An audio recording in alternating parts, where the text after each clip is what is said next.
a couple of cool facts that I read up on about Chinese New Year.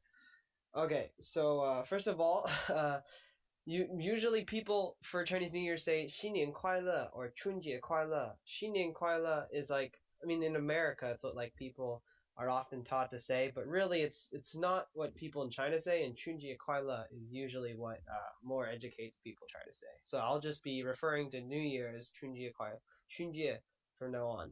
Okay, so food is really important to Chunjie, and it's really important for you to eat food with your whole family. You know, like 大家都吃饭 like together to eat it. And there's lots of different foods that are really important to eat together, like long noodles and dumplings, and things like that are really important to eat.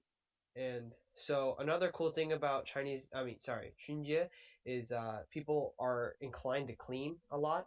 So like there's pictures of like kids cleaning their whole schools and people cleaning out their whole houses because they want to get their house nice and ready for the new year, and they don't want to clean or shower the day after New Year's because that'll wash off all the good luck that has come in. You know, 福到了, which means luck has come. And also, interesting fact for 福到了, there's lots of posters of Fu, and then they will put them upside down for Chinese New Year for Chunjie to signify that 福到了.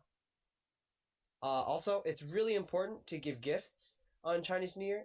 They like 红包拿来. So it's like, get 红包, which are like little red packets filled with money that relatives will give to their children or to the children of their friends or other relatives. So like you can get a lot of hongbao from your grandparents and your parents and your cousins and your aunts and uncles and whatnot.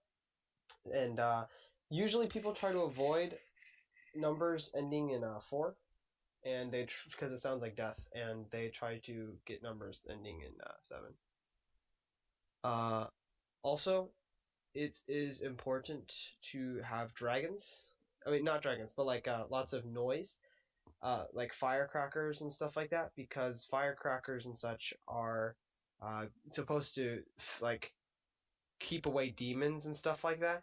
So, for example, there's a really old Chinese legend about Nian, who is like the prolific, most prominent dragon for Chinese New Year, and it's important, and they were able to make him go away using firecrackers and stuff like that. Another important thing are like there's two colors that are really important for Chinese New Year, and that's 红色 and 黄色. So red and yellow are really important because red is like signifying like prosperity and stuff like that, and yellow represents like prosperity and good luck, and so they're really important to Chinese New Year.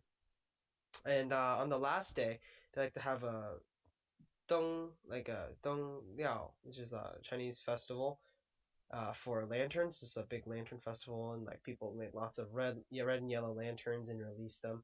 And initially, they were just supposed to be like for practical senses, like every year you'd have a bunch of lanterns and take them out, but they were just like supposed to make sure that you could see, so the practical use and pragmatic use of them. But eventually, they became so decorated and stuff like that that they just became a tradition of trying to get really nice decorated lanterns.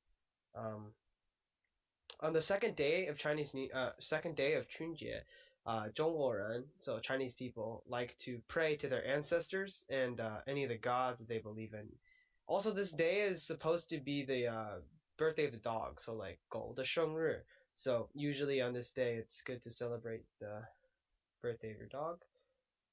And for days 3 and 4 of Chunjie, like your son-in-law is supposed to pay respect to their parents-in-law. So that is cool.